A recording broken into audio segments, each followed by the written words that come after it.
Qurban düş. Çalış gecələr çox gəzmə. Evdə də bəlkə sənin üçün narahat olurlar. Yuxusuzdan ağlı da itiribsən, nə gəlib danışırsan. Sağ ol. Özündən müğayət ol, əmin, sağ ol. Sən də sağ ol, xoş getdin. Dəli olacam hə mən. Aç, bundan sonra heç kimi götürmə. Başımız belə çəkər. Sür getdi hə. Mazım, bu gecə maşın sürmək adamı bir yorur. Ha, gecəni başa düşdüm. Kimi gəldi götürürük. Sonra sabah nə cavab verəcəyik biz? Özü o uşaqdan mən xoşum gəlmədi.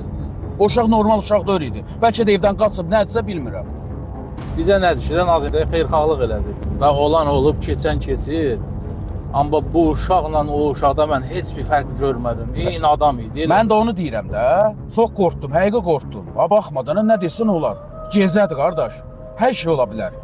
Ona görə də ehtiyatlı olmalıyıq bundan sonra. Biz növbədə işləyirik, biz şirkətdə işləyirik. Biz kimisə daşımaq üçün oturmamışıq ki bu maşına. Eləyək yaxşılığımızı.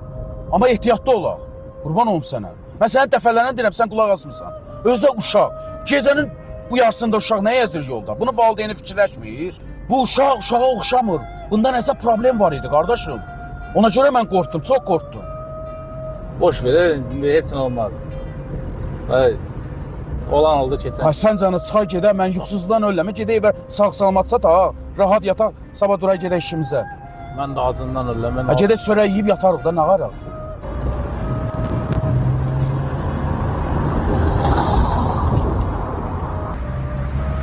Nazım, bu həmin uşaqdır.